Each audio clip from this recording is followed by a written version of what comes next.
Oh, plus ça va, et moins je suis présentable dans ces vidéos. Ça ne va plus du tout.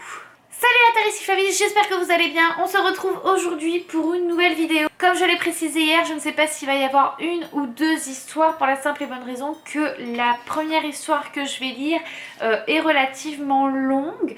Donc si elle est longue, mais bien, vous aurez qu'une seule histoire. Et si elle est longue et nulle, et vous aurez deux histoires, mais vous n'aurez pas l'histoire la plus longue. Voilà, donc c'est la petite surprise de cette vidéo. Peut-être que vous allez avoir deux histoires ou non, je ne vais pas vous le dire, comme ça je vous laisserai découvrir ça en vidéo. C'est parti. Alors, l'invitation de trop. Christina, je vous ai demandé mes lunettes, pas des ciseaux, soupire Nick Blackwell. Ça commence bien. Par la porte de communication, la coupable surgit. Il s'agit d'une paire quand même, risque-t-elle sur le ton de l'humour. Ce jour-là, le boss se montre de bonne humeur. Et avec le verre de mes montures, je pourrais presque découper l'article dont j'ai besoin dans le Times. Parfois distraite, Christina Evans, 29 ans, jolie rousse aux formes généreuses, occupe le poste de secrétaire de Nick Blackwell, 45 ans, PDG des appareils ménagers du même nom grâce à des dons peu communs. Ainsi possède-t-elle une mémoire exceptionnelle lui permettant de répondre à au moins 1000 questions sans devoir consulter la moindre note. Elle se montre capable de réciter des listes entières de clients par ordre alphabétique avec adresse complète et quelquefois même numéro de téléphone. Elle éprouve davantage de difficultés avec les mails, mais elle commence à en emmagasiner un certain nombre déjà. Non mais c'est déjà pas mal, hein. Moi j'arrive même pas à me souvenir du numéro de téléphone de mon chéri, tu sais. Christina peut également situer des événements parfois anciens à leur date très précise. Lorsque Nick Blackwell lui demande « Christina, vous n'avez pas une petite idée de l'époque où nous avons organisé le dernier séminaire de marketing avec l'équipe de Philip Collins ?» Dans la seconde, il entend « Le 27 mars 2001, au Savoie ». Miss Evans fait également preuve d'une intelligence assez fine. Elle peut lire les dossiers les plus ardus une seule fois et dans les 30 minutes, en fournir les points essentiels à son employeur. Conscient d'être tombé sur une perle rare, Nick Blackwell considère un peu Christina comme son bras droit et non pas comme une simple secrétaire. D'ailleurs, lorsqu'il la présente à des visiteurs, il utilise souvent ces mots. « Voici mon assistante » ou mieux encore, Miss Evans est ma principale collaboratrice. Il est vrai qu'au sein de sa boîte, Nick Blackwell, qui, dans une existence antérieure, a dû être roi d'Angleterre, a mis au point un système vraiment très monarchique. C'est-à-dire qu'au sommet de l'organigramme, il n'y a personne à gauche et personne à droite. Tous les autres, lui rendant compte directement, sont en bas, exactement comme des sujets au pied d'un trône. Seule Christina Evans est parvenue à se hisser juste au-dessus du nom du souverain, même si le sien était imprimé en italique. Une police de caractère et une position dont quelques directeurs enfouis très bas, et parfois à peine distingués de vagues responsables de service, se seraient contentés. En fait, on ignore pourquoi Nick Blackwell s'est un jour astreint à établir ce genre de graphique, puisque sa philosophie de management pourrait se résumer en ces quelques mots. Il y a moi, puis les autres. Travailler dans l'ombre du roi soleil à longueur de journée constitue donc un privilège qui naturellement suscite des jalousies chez toute personne se sentant l'âme d'un courtisan. Mais voilà, pour courtiser, il faut pouvoir approcher le dieu de l'électroménager. Hélas, espérer avoir un rendez-vous avec la reine d'Angleterre doit représenter un rêve plus accessible. Entre ces 4 lignes téléphoniques fixes, ces 3 portables, ces voyages incessants dans Londres où il ne se déplace que dans sa Bentley bleu marine pilotée par un chauffeur, ces déplacements à l'étranger, bien qu'il les limite ayant toujours eu une peur panique de l'avion, son épouse Joyce et leurs jumelles de 10 ans, Cheryl et Alice, Nick Blackwell n'a pas de temps à perdre. À 48 ans, il ne parvient plus que rarement à s'adonner aux joies du sport. Autrefois, son physique d'athlète a pu être remarqué sur les terrains de foot amateurs. son mètre 82 en faisant un solide défenseur dont les reprises de la tête ont fait trembler plus d'un gardien de but et abouti au fond du bien défilé. Par la suite, il s'est consolé avec le jogging puis la natation et aujourd'hui de nombreux copains de son âge insistent. Rejoins-nous au golf, tu verras, c'est super. Mais Nick ne s'y résout pas. À sa femme qui le pousse également à s'inscrire dans un club très huppé où quelques-uns de leurs amis le parraineraient volontiers, il répond. Des années durant, j'ai couru je ne sais combien de fois pendant 90 minutes après un ballon et je me suis battue pour l'attraper. Taper dans une baballe en restant statique au milieu des O et des A me donnerait l'impression d'être dans le jardin d'une maison de retraite. Bref, le seul sport que Blackwell pratique, c'est le boulot. Et dans cette discipline-là, il a quitté la place de défenseur pour celle d'attaquant. Le capitaine de l'équipe qu'il dirige depuis une dizaine d'années se montre exigeant et n'hésite pas à piquer des colères lorsqu'il n'obtient pas ce qu'il désire. En 4 années de collaboration, Christina a évidemment fini par comprendre le mode de fonctionnement du boss, ce qui ne la met pas pour autant à l'abri des crises de mauvaise humeur de Blackwell. D'autant que la jeune femme, dont on a cité les qualités, ne manque pas de défauts, comme tout un chacun. Mais chez elle, il y en a en particulier qui a tendance à s'aggraver avec l'âge, elle multiplie les gaffes. Intellectuelle brillante, la jolie rousse se destinait à enseigner le français et l'allemand quand une annonce a fait dévier son chemin vers l'entreprise Blackwell. Sa formation et ses capacités à retenir durablement les données les plus variées l'ont imposé dans un fauteuil réputé à juste titre, éjectable puisqu'avec des durées de séjour variables, en 9 ans, 5 candidates avaient finalement été priées de rentrer à leur domicile dans les plus brefs délais. Si Christina peut se concentrer pendant des heures durant, à un moment son esprit en surchauffe se déconnecte tout seul et se met à dérailler quelque peu. C'est le surmenage. Toujours habité par le souci d'agir au mieux des intérêts de M. Blackwell et ne refusant jamais les tâches supplémentaires, même lorsque son agenda déborde déjà à toutes les pages, sans s'en rendre compte, Christina frôle régulièrement le surmenage. C'est ce que je disais. Un jour, Nick lui demande de l'accompagner au restaurant afin de l'assister dans une négociation difficile. La demoiselle s'y rend et, discrètement, fournit les indices décisifs à son employeur. La discussion, très serrée, dure 2 heures et s'achève à l'avantage de Blackwell. Christina dissimule sa satisfaction, mais au fond d'elle-même, une soupape vient de s'ouvrir. Elle renverse d'abord un verre d'eau, puis joue nerveusement avec sa bague qu'elle laisse tomber dans la tasse de café de son voisin avant de se lever brusquement, traînant involontairement la nappe dans son sillage. Ah oui, effectivement, non mais attends, c'est même plus des bournes là, c'est... Elle a 2 mains gauches quoi. Une autre fois, Christina doit prendre l'avion avec Nick qui, avant le décollage, a avalé 3 somnifères afin de ne pas se rendre compte de l'endroit où il se trouve. Ce n'est qu'à la dernière minute que l'assistante a été priée par son patron de le suivre, toujours à cause de sa phobie des transports aériens. Débordée, elle a réservé un billet in extremis car le lendemain, elle devait embarquer. Elle s'est rendue à l'aéroport par ses propres moyens, a sauté dans l'appareil, a cherché Blackwell, ne l'a pas trouvé et a compris, mais trop tard, qu'elle s'envolait pour Munich alors que Nick était parti et elle n'osait imaginer dans quel état. Vers Berlin. 4 mois plus tard, Christina fait porter des fleurs à Dora Ingalls, ravissante quadragénaire divorcée ayant montré à diverses reprises à Nick qu'elle n'était pas insensible à son charme. Avec ces mots, « Je pense beaucoup à vous et vous embrasse ». Dans les 2 heures suivant la réception du superbe bouquet, Dora appelle Nick et, plus charmeuse que jamais, s'exclame. Oh, c'est un mec marié, hein. Enfin! En définitive, entre 2 portes, Nick avait demandé à Christina d'envoyer un montage ou une gerbe à Lara Giuliano, une autre de ses amies venant de perdre sa mère. Oui, d'accord, je me suis trompée, admet Christina. Mais je confonds ces 2 femmes. Se ressemblent-elles physiquement? Pas le moins du monde. L'une est blonde, l'autre est brune. La première est plutôt ronde, la seconde maigre. Mais avec le plus grand sérieux, Christina achève son plaidoyer pro-domo pour cet argument pouvant laisser songeur. Franchement, Dora, Lara, pour moi, c'est la même chose. Ah bah oui, bah non, il y en a une qui veut plus que de l'amitié et l'autre qui vient de perdre sa mère, bichette. Ce vendredi-là, l'orage gronde dans le bureau de l'assistante et il s'en faut de très peu pour que la foudre ne réduise la belle en poussière. 3 semaines s'écoulent, nous sommes le 1er décembre 2001. Christina, j'organise un réveillon pour 30 personnes. Je ne suis pas en avance, alors dès ce soir, faites partir les cartons à l'imprimerie. Voici la liste des invités. La demoiselle pose les documents sur la pile des urgences.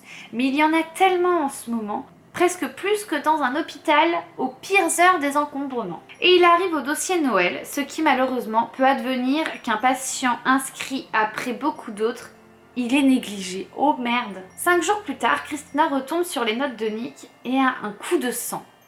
Elle téléphone à l'imprimeur et lui dicte le texte en le priant de se surpasser pour le délai de livraison. Le bonhomme accepte de travailler une soirée entière afin de sortir Christina du pétrin. Je viendrai moi-même chercher la livraison, prévient-elle. Et, la nuit, prenant sur ses heures de sommeil, Miss Evans parcourt les rues de Londres afin de déposer les invitations dans les boîtes aux lettres. Le lendemain matin, après avoir dormi 2 heures, Christina débarque à son bureau au milieu d'un brouillard plus dense encore que celui ayant envahi certains coins de la capitale. Elle est brusquement sortie de sa somnolence par un homme hurlant son prénom. On y sent ou quoi qu'elle a invité quelqu'un qu'il fallait pas inviter? Pas de doute possible, elle ne dort pas et Nick non plus. Elle a à peine franchi la porte de communication des 2 bureaux que le patron se lance dans une diatribe composée de questions auxquelles il apporte lui-même les réponses, le tout sur un ton particulièrement cassant. Elle a dû faire une putain de grosse bourde. Savez-vous qui a téléphoné à mon épouse à 7h30? Lara Giuliano. Et elle s'est gentiment moquée de nous. À cause des fleurs pour sa mère, ose Christina qui, à cet instant-là, ne voit absolument pas où Blackwell veut en venir. Taisez-vous, crie-t-il. Lara a reçu seulement ce matin, sans timbre, mon invitation pour le réveillon. Et savez-vous où il est indiqué que la fête aura lieu? Chez vous! Ce n'est pas possible, ricane Christina. Joyce a vérifié auprès de 4 de nos amis. Non seulement ils n'ont été avertis que ce matin de notre manifestation, mais tous ont bien été informés qu'ils devaient se rendre à une adresse qui leur est inconnue. Lorsque ma femme m'en a parlé, je n'ai pas été long à comprendre. Non seulement vous avez exécuté mes ordres avec 15 jours de retard, mais en plus, dans la précipitation, vous avez fourni de mauvais renseignements. Il y a 3 conséquences à votre acte. Le premier, plusieurs personnes ne pourront pas se rendre à mon réveillon. Le deuxième, de nombreux autres n'ont pas fini de se moquer de Joyce et de moi-même. Et la troisième, Nick Blackwell, qui jusqu'alors s'agitait sur son fauteuil, se lève d'un bond et hurle « Vous êtes virés! Je vous donne 1 heure pour débarrasser le plancher !» Christina se rend parfaitement compte de la situation.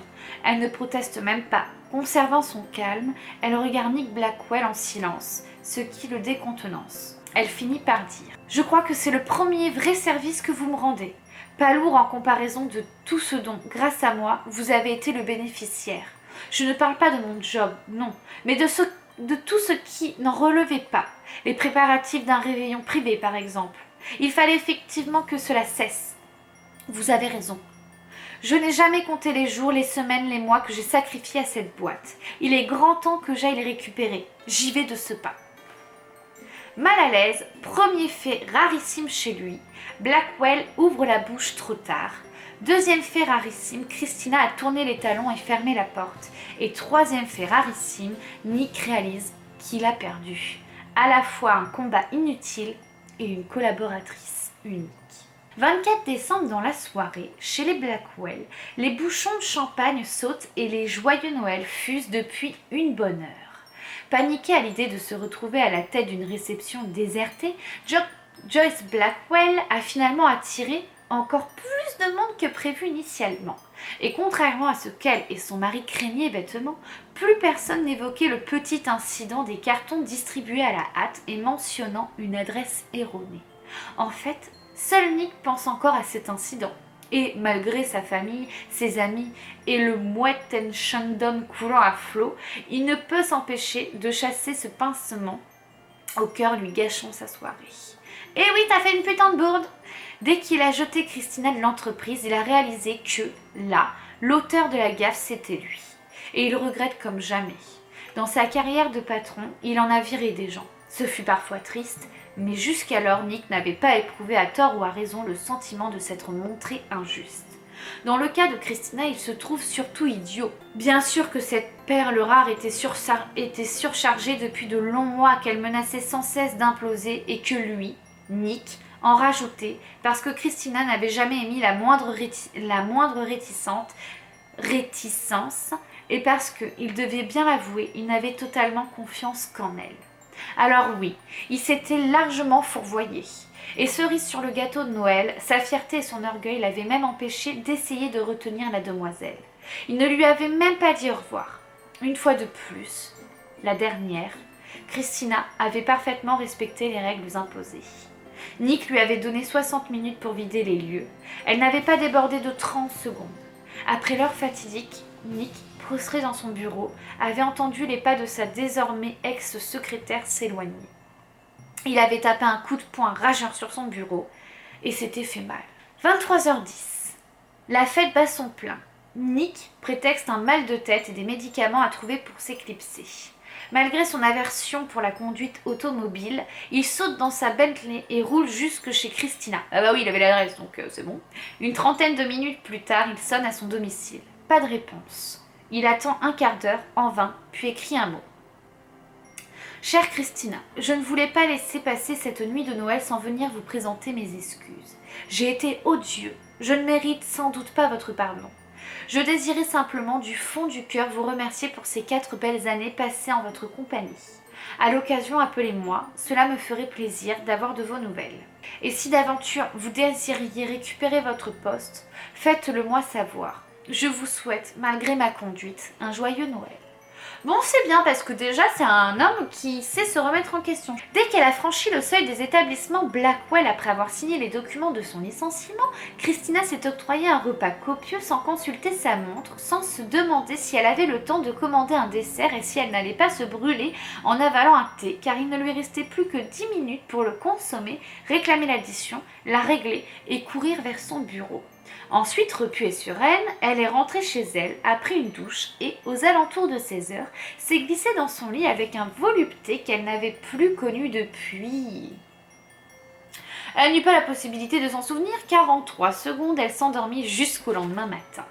Le 24 décembre, pendant que Nick griffonne quelques mots sur une carte de visite, Christina s'esclaffe au milieu de sa famille, ses parents, son frère, sa belle-sœur et ses nièces.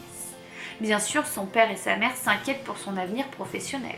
« Pas de panique, les rassure-t-elle. Je viens de toucher une jolie somme, je vais évidemment chercher un emploi, mais sans me presser. 2 semaines de vacances vont d'abord me permettre d'y voir plus clair. » Christina regagne son domicile vers 3 heures, mais ce n'est que le surlendemain qu'elle pense à ouvrir sa boîte aux lettres où elle découvre le message de Nick. La démarche la surprend beaucoup de la part d'un être d'habitude si sûr de ses actes et si peu apte à reconnaître ses erreurs. Et en préparant sa valise, elle part visiter l'Écosse dès le lendemain. Christina se dit que son départ aura peut-être servi à Nick Blackwell à s'améliorer humainement. Puis elle s'envole pour Glasgow et se plonge certes dans le froid et l'humidité, mais surtout dans ces vieux châteaux qui la fascinent tant. Christina apprend plein de choses, dévore les bouquins et a l'impression de redevenir étudiante. Et si d'ailleurs elle retournait sur les bancs de l'école, la perspective la tente. Étudier l'histoire à l'université ? Chiche. À son retour à Londres, Christina Evans a laissé mûrir le projet. Impossible évidemment de prendre en marche une année scolaire. Mais la demoiselle se renseigne déjà en vue du mois de septembre et réfléchit à la réorganisation de son existence quand son portable sonne. Appel masqué. Christina décroche. « Bonjour, c'est Nick. Je vous dérange ?» Ah, il lâche pas le morceau, le petit Nick. Bonjour, non, je n'aurais pas imaginé que vous m'appeliez. Je suis étonnée, voilà tout. Pourquoi ? À cause de ce qui s'est passé. Vous avez trouvé mon mot ? Oui. Qu'en avez-vous pensé ? Peu de choses parce que je partais en vacances et que je ne suis rentrée que depuis 48 heures. Vous m'en voulez toujours ? Elle soupire. Je vous en ai voulu de vous être montré aussi ingrat à mon égard. C'est vrai que ces derniers temps, j'avais accumulé quelques gaffes, mais je ne me rendais même plus compte à quel point j'étais épuisée. Mon comportement tenait davantage de celui d'un robot, et comme on sait, aucune machine n'est infaillible. Christina, je suis le seul responsable de cet immense gâchis. Je vous ai surchargé à outrance. Pas par goût de la surexploitation, simplement parce que je n'avais jamais eu à mon service quelqu'un d'aussi fiable, d'aussi brillant. Pas de bol, j'aurais été médiocre, j'aurais donc conservé mon travail, virée parce que fiable et brillante. Le sujet pourrait intéresser la presse. Blackwell se cabre. Vous plaisantez au moins. Proférez de telles énormités. Mais lesquelles? Celles revenant à admettre que vous m'avez licenciée parce que j'étais une collaboratrice exceptionnelle. J'admets la maladresse. En réalité, depuis que vous êtes partie, je suis paumée. J'ai déjà essayé 2 filles archi nulles et je sens que la dépression nerveuse me guette. Christina rit. Prévenez la sécurité et ne la laissez pas entrer. Vous avez bien le droit de vous moquer de moi. Un temps, puis. Vous avez un nouveau job? Je n'étais pas en vacances pour en trouver un. Revenez, Christina. Je n'ai pas dit que je n'allais pas me relancer sur le marché de l'emploi. À quoi bon? Le bureau à côté du mien est toujours à vous. J'aurais bonne mine de me pointer chez vous, même pas un mois après avoir été jetée. La belle affaire, je suis prêt à redéfinir votre profil de fonction et à vous octroyer des conditions financières très supérieures. Il y a une seule question que vous avez oublié de me poser. Laquelle? Avez-vous envie de reprendre votre poste? Alors? Non. Nick s'étrangle presque. Non? Non. Je double votre salaire et vous donne une assistante pour les tâches subalternes. Pas mal. Tentez au moins. Je ne sais pas. Réfléchissez. Je vous rappelle dans 2 jours. Ok? Ok. Et Christina raccroche, légère et heureuse. La conversation qu'elle eut avec Nick conforta Christina dans les décisions qu'elle s'apprêtait à prendre et le jour dit, elle le lui expliqua. Je décline votre offre parce qu'elle vient trop tard. Voici 1 mois ou 2, je l'aurais acceptée sans l'ombre d'une hésitation. Mais voilà, entre-temps, vous m'avez obligée à tourner une page. Et, très vite, j'en ai été soulagée. Moi, je crois à ces signes du destin, ils ne se trompent pas. On ne revient pas en arrière et les vrais faux départs ou les faux vrais redémarrages ne mènent nulle part. Quelques mois plus tard, tout en enseignant le français et l'allemand à mi-temps, Christina Evans, étudiante de près de 30 ans, se passionnait pour l'histoire de la Grande-Bretagne, comprenant presque autant de rois que Nick Blackwell avait déjà renvoyé de secrétaires. Voilà! Bon, alors pour moi, elle n'a rien de magique ni rien, même si effectivement elle aura permis à Nick de prendre un petit peu conscience des choses, de prendre un petit peu d'humilité, de se remettre un petit peu en question et d'être peut-être un petit peu, on va encore dire un petit peu moins con. Et ça aura permis à notre petite Christina de s'octroyer et de s'offrir une nouvelle vie, peut-être, j'espère pour elle, beaucoup plus saine, beaucoup plus basée sur le respect et moins fatigante. J'ai bien aimé cette petite histoire, hein, mine de rien, je l'ai trouvée sympathique, donc du coup, vous n'aurez que cette petite histoire. Voilà, je suis vraiment désolée pour la qualité de cette personne qui est moi-même. Je vais aller prendre une douche, je vais aller me laver les cheveux, je vais faire du coup ce montage vidéo, je vous dis du coup à demain pour une nouvelle vidéo. Et ça sera 10h car je vais essayer de respecter mes horaires. Non, mais en même temps c'est tellement soutenu en fait, une vidéo par jour, je comprends qu'il y ait des gens qui ne s'en sortent pas comme moi-même. Allez, bisous et surtout n'oubliez pas de donner de l'amour aux autres. Bye.